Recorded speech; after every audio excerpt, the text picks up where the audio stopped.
আন্তর্জাতিক পরিমণ্ডলে বেশ কিছু সংঘাত এবং কূটনৈতিক পট পরিবর্তনে 2024 সাল জুড়ে বিশ্বে বাণিজ্য পরিবেশ সংকুচিত হয়েছে।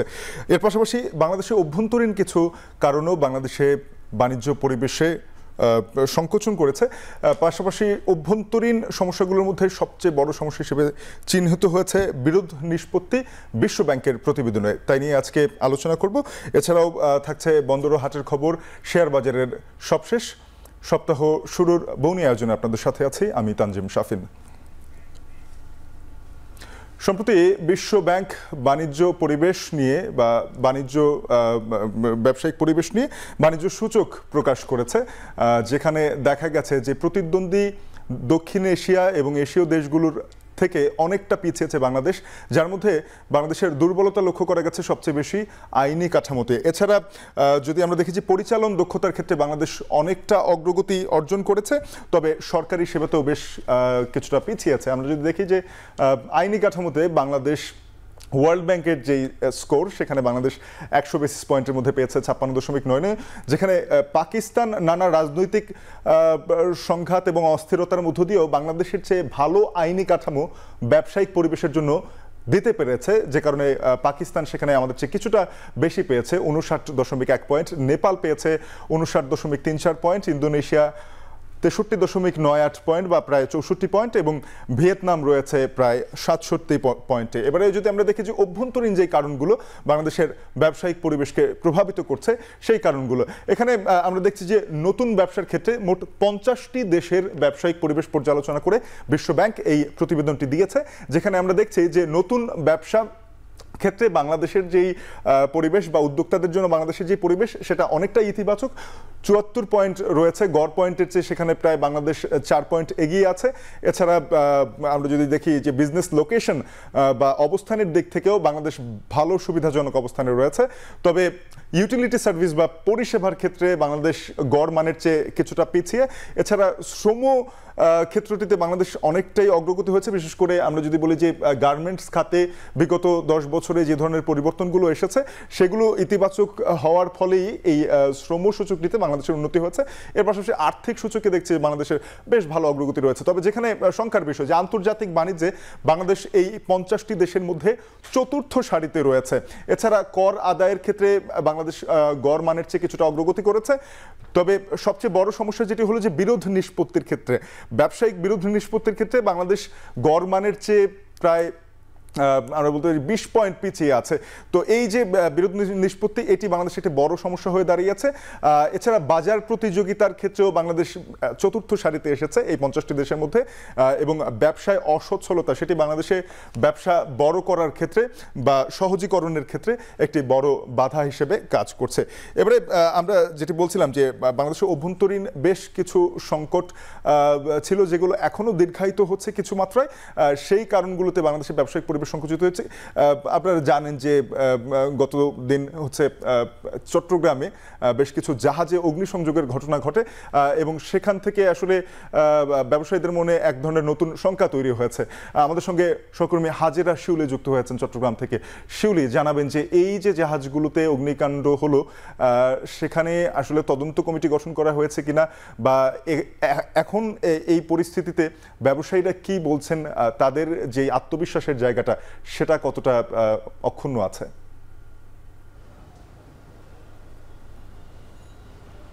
সাফিন, মূলত এখানে আসলে বাংলাদেশ শিপিং কর্পোরেশনের 2টি জাহাজে অগ্নিকাণ্ডের ঘটনা ঘটেছে, এবং এই বিষয়টি নিয়ে বাংলাদেশ শিপিং কর্পোরেশন বেশ উদ্বিগ্ন। যেহেতু পরপর 5 দিনের মধ্যে 2টি জাহাজে আগুন লেগেছে, তাই বিভিন্ন যে সিমটমগুলো সেগুলো খতিয়ে দেখে তাদের কাছে মনে হচ্ছে এবং তারা ধারণা করছেন যে এখানে আসলে নাশকতার ঘটনা ঘটেছে, এবং দেশের জ্বালানি নিরাপত্তাকে বিঘ্নিত করতেই একটি মহল এই কাজ করেছে। যদিও এই বিষয়টি তারা এটা অনুমান বা ধারণা, তাই এই বিষয়টি বেশ ভালোভাবে খতিয়ে দেখতে এ পর্যন্ত বেশ কয়েকটি তদন্ত কমিটি গঠন করা হয়েছে। এর মধ্যে বাংলাদেশ শিপিং কর্পোরেশনের পক্ষ থেকে 3টি তদন্ত কমিটি গঠন করা হয়েছে।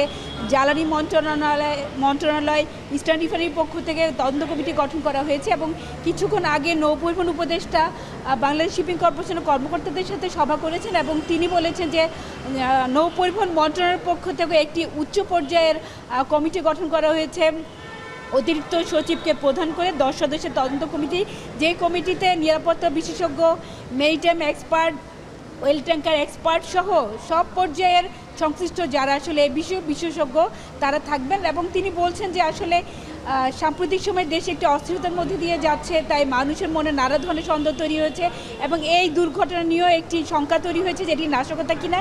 সেই কমিটি আসলে এই বিষয়গুলো খতিয়ে দেখবে। তবে আপাতত জ্বালানি তেলের লাইটারিংয়ে কোনো প্রভাব পড়বে না, কারণ হচ্ছে বিএসসি ইতিমধ্যে আরেকটি 30,000 টন ধারণ ক্ষমতা একটি লাইটারের জাহাজ ভাড়া করেছে এবং আগামীকাল থেকে সেটি বহির্নোঙরে বাংলাদেশ পেট্রোলিয়াম কর্পোরেশনের আমদানি করা যে ক্রুড অয়েল সেই তেল খালাসের কাজ শুরু করবে। জাফিন, এই ছিল আমার কাছে এখনকার মধ্যে সবশেষ। শিউলি, আপনাকে ধন্যবাদ। আপনি আরও তথ্য রাখবেন এবং এখন টেলিভিশনের দর্শকদের জানিয়ে দেবেন পরবর্তীতে। আমরা দেখছিলাম যে শিপিং কর্পোরেশনের যে জাহাজগুলোতে অগ্নিকাণ্ড হয়েছে সেখান থেকে উচ্চ পর্যায়ের তদন্ত কমিটি গঠন এবং পাশাপাশি জানা গেছে যে এর ফলে আমাদের যে জ্বালানি তেল আমদানিতে কোনো ধরনের প্রভাব পড়বে না, বিকল্প জাহাজের ব্যবস্থা করা হয়েছে। এবারে আমরা জানি যে আসন্ন রমজান, যেহেতু এই 2025 সালে রমজান ফেব্রুয়ারি মাসে হবার কথা রয়েছে চাঁদ দেখা সাপেক্ষে, তো সেখানে অনেক আমরা বলতে পারি যে কাছাকাছি চলে এসেছে। কয়েক মাসের মধ্যে ব্যবসায়িক যেই প্রস্তুতি সেই প্রস্তুতি সারতে হবে। তো এই ব্যবসায়িক প্রস্তুতি সারার ক্ষেত্রে আমরা জানি যে বাজারে ভোগ্য পণ্যের চাহিদা অনুযায়ী যোগান বাড়ানোটা ব্যবসায়ীরা করে থাকেন এই সময়ের মধ্যে। সেটি কতটা হচ্ছে, ব্যবসায়ীরা আমদানি কতটা নিতে পারছেন, আমদানি প্রস্তুতি নিয়ে আমরা কথা বলতে চাই। আমাদের সঙ্গে দেশের সবচেয়ে বড় ভোগ্য পণ্যের পাইকারি বাজার খাতুনগঞ্জ ব্যবসায়ী ও আড়তদার কল্যাণ সমিতির সাবেক সাধারণ সম্পাদক আহসান উল্লাহ জাহিদি যোগ দিয়েছেন। আমরা তার সাথে কথা বলব এই বিষয়ে। জনাব আহসানুল্লাহ জাহিদি, আপনাকে অসংখ্য ধন্যবাদ আমাদেরকে সময় দেওয়ার জন্য। একটু জানতে চাচ্ছিলাম যে এলসি বা ঋণপত্রের যেই বিষয়টি, সেটি আমরা জানি যে খুব গুরুত্বপূর্ণ এই মুহূর্তে আমদানির জন্য। সেটি আপনারা কি স্বতঃস্ফূর্তভাবে ব্যাংক থেকে খুলতে পারছেন কিনা জানাবেন।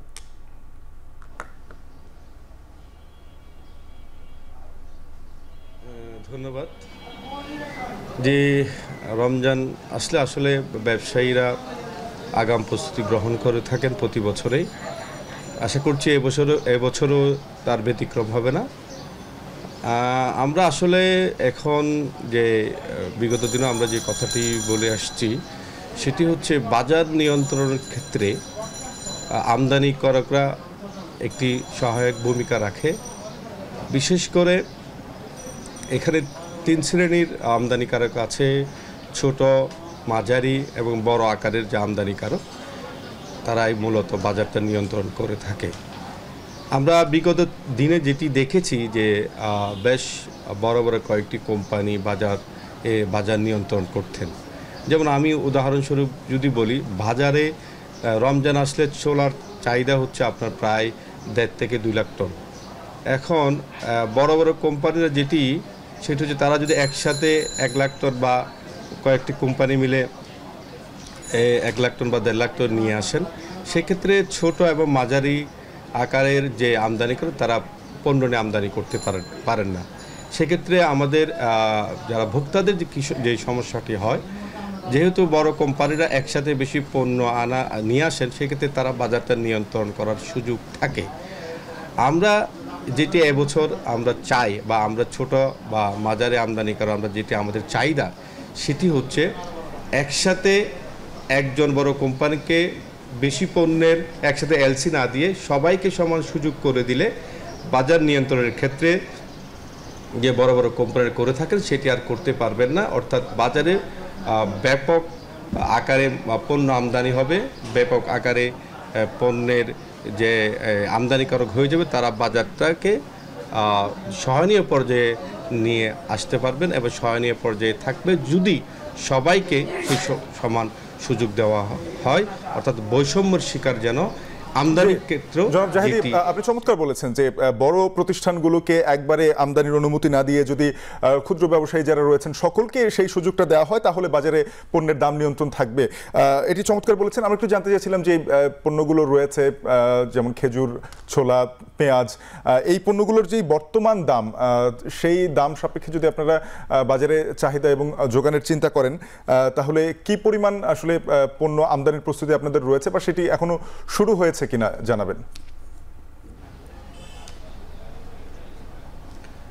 দেখুন, রমজানের যে পণ্য সেটি বিশেষ করে ছোলার কথা যদি বলি, ছোলাটা আসলে বিশেষ করে অস্ট্রেলিয়া, কানাডা থেকে আসে। সেটি আসতে আমাদের প্রায় 2 থেকে প্রায় 2.5 মাস সময় লাগে এলসি খোলার পরেও। সেক্ষেত্রে আপনারা জানেন যে ইতিমধ্যে আমাদের রমজানের সময় আছে প্রায় 5 মাসের কাছাকাছি। সেক্ষেত্রে আমরা ইতিমধ্যে আমরা প্রস্তুতি গ্রহণ করছি। পাশাপাশি আরেকটি জিনিস সেটি হচ্ছে আপনারা জানেন ব্যাংক কর্তৃক যে আমদানি বা ঋণপত্র খোলার ক্ষেত্রে যে মার্জিনের যে বৈষম্যের শিকার, অর্থাৎ অনেক ক্ষেত্রে ছোট বা মাঝারি আকারে আমদানি করে যারা আছে তারা মার্জিন দিতে হয় প্রায় অনেক ক্ষেত্রে 100 ভাগ, অনেক ক্ষেত্রে 50 ভাগ। কিন্তু বড় বড় কোম্পানি যখন আমদানি করেন তারা কিন্তু 10 ভাগ বা কোনো ক্ষেত্রে না দিয়েও তারা সেটি আমদানি বা ঋণপত্র খুলতে পারেন। সেক্ষেত্রে এই যে বৈষম্য শিকার সেটিও প্রত্যাহার করতে হবে। সেটি যদি হয় তাহলে বাজারে নিয়ন্ত্রণ করার সুযোগ থাকবে। আর আশা করছি আমরা এবছর অন্য বছরের তুলনায় আমরা আগাম প্রস্তুতি গ্রহণ করতে পারবো। জি, আমরা যুক্ত হয়েছিলাম চট্টগ্রামের খাতুনগঞ্জ ব্যবসায়ী এবং আড়তদার সমিতির সাবেক সাধারণ সম্পাদক ইহসানুল্লাহ জাহিদের সঙ্গে আমরা কথা বলছিলাম তার সাথে।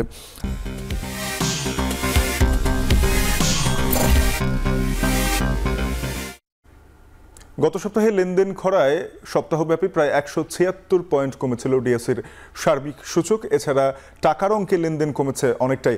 এই সপ্তাহের শুরুতে আজকের লেনদেনে আমরা ঠিক একই ধারাবাহিকতা দেখতে পাচ্ছি। এখনো পর্যন্ত সূচকের পতন হয়েছে 64.15 পয়েন্ট। প্রধান সূচক ডিএসএক্স দাঁড়িয়েছে 5398.42 পয়েন্টে, অর্থাৎ 6000 পয়েন্টের 5400 পয়েন্টের নিচে নেমে আসলো ডিএসইর প্রধান সূচক। এছাড়া লেনদেন হয়েছে এখন পর্যন্ত 263.97 লাখ টাকার। বেশিরভাগ প্রতিষ্ঠানের শেয়ার দর যদিও বেড়েছে, 216টি প্রতিষ্ঠানের শেয়ার দর কমেছে 124টির এবং অপরিবর্তিত রয়েছে 50টি প্রতিষ্ঠানের শেয়ার দর। এছাড়া ডিএসইর সরিয়া সূচক 25 পয়েন্ট কমেছে এবং ভালো ভিত্তির ডিএস30 সূচকটিও কমেছে প্রায় 20 পয়েন্ট। হিলি স্থলবন্দরে আমদানি বাড়লেও কমছে না পেঁয়াজ, কাঁচামরিচের দাম। সপ্তাহ ব্যবধানে কাঁচামরিচের দাম কেজিতে 70 থেকে 80 টাকা পর্যন্ত বেড়েছে। পেঁয়াজের দাম বেড়েছে 7 থেকে 8 টাকা। এ নিয়ে বিস্তারিত জানাতে হিলি স্থলবন্দর থেকে যুক্ত আছেন সহকর্মী সোহেল রানা। সোহেল, জানাবেন যে আমদানি ভালো হওয়ার পরও দাম কমছে না কেন? বিশেষ করে কাঁচামরিচের দাম তো রেকর্ড করলো এবং পেঁয়াজের দাম আবার নতুন করে বাড়ছে।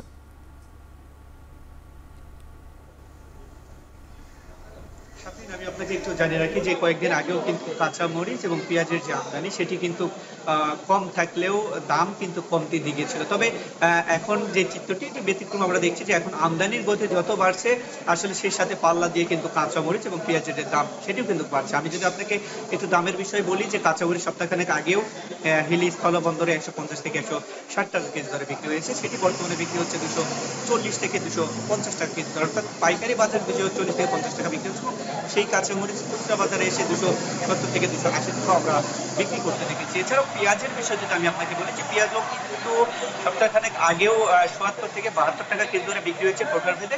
সেই পেঁয়াজ কিন্তু বর্তমানে বিক্রি হচ্ছে 80 থেকে 82 টাকা কেজি দরে, অর্থাৎ পেঁয়াজের কেজিতেও 8 থেকে 10 টাকা কিন্তু দাম বেড়েছে, যেটি ব্যবসায়ীরা বলছেন আসলে মূলত আমদানি থাকবার স্বাভাবিক থাকবার ফলেও দামটি বাড়বার মূল কারণ হচ্ছে সিন্ডিকেট। তারা বলছেন আসলে সিন্ডিকেটের কারণে দামটি কিন্তু বৃদ্ধি পেয়েছে। মূলত পেঁয়াজের পূজার আগে পেঁয়াজের দামটি আরো বাড়ার সম্ভাবনা রয়েছে, যেহেতু বন্ধ রয়েছে 6 দিনের। সেই বন্ধের সুযোগকে কাজে লাগিয়েই সিন্ডিকেটের মাধ্যমে কিন্তু এটি দামটি বৃদ্ধি করা হচ্ছে, এমন একটি কথা তারা বলছেন।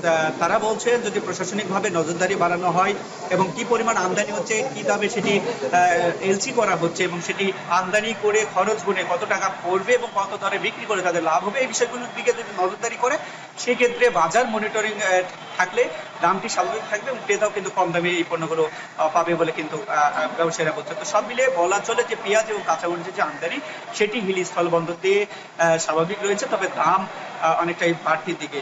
তো সাফিন, এই ছিল আমার কাছে হিলি স্থলবন্দর থেকে পেঁয়াজ এবং কাঁচামরিচের আমদানি ও দরদাম নিয়ে সর্বোচ্চ। সহকর্মী সোহেল রানা যুক্ত হয়েছিলেন হিলি স্থলবন্দর থেকে।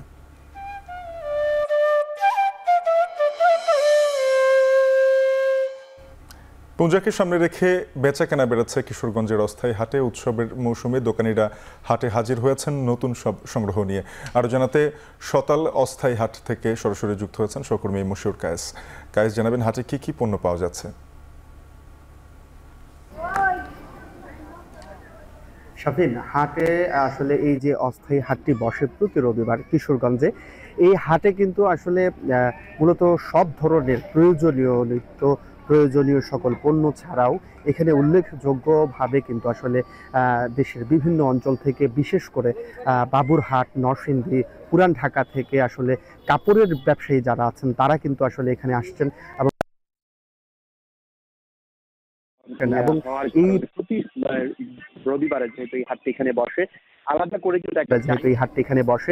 আলাদা করে কিন্তু একটা চাহিদা থাকে মানুষজনের, বিশেষ করে নিম্ন আয়ের মানুষজন যারা রয়েছে তারা কিন্তু খুব স্বাচ্ছন্দ্যে এখান থেকে কিন্তু তাদের কেনাকাটা করতে পারে। আমি যদি একটু বলি যে যেহেতু পূজা একেবারেই সন্নিকটে, সামনে পূজা রেখে কিন্তু বেচা কেনা বেড়েছে এই হাটে এবং ব্যবসায়ীদেরকেও আমরা দেখেছি যে নতুন নতুন সংগ্রহ নিয়ে কিন্তু তারা হাজির হয়েছেন তাদের এই অস্থায়ী মার্কেটে, অস্থায়ী যে বাজারটি তারা বসে আছে সেখানে। আর যদিও একটু বৈরী আবহাওয়া চলছে দুদিন যাবৎ এই কিশোরগঞ্জে, তো সেই বৈরী আবহাওয়ার কারণে কিন্তু আজকে তুলনামূলক কিছুটা দেরিতে এই হাট বসেছে, কিন্তু যতই সময় গড়াচ্ছে ততই কিন্তু আসলে ক্রেতাদের আগমনে কিন্তু আসলে অনেকটাই মুখরিত হয়ে যাচ্ছে এবং ব্যবসায়ীরা প্রত্যাশা করছে যে আজকের এই দিনে যেহেতু সামনে পূজা রয়েছে এবং তাদের বেচা কেনাও শুরু থেকেই ভালো হচ্ছে, তারা কিন্তু বলছে যে আজকে 15 থেকে 20 লক্ষ টাকা পর্যন্ত তারা এখান থেকে বেচা কেনা করতে পারবে। তো এই ছিল কিন্তু কিশোরগঞ্জের অস্থায়ী হাট থেকে আমার কাছে সর্বশেষ তথ্য।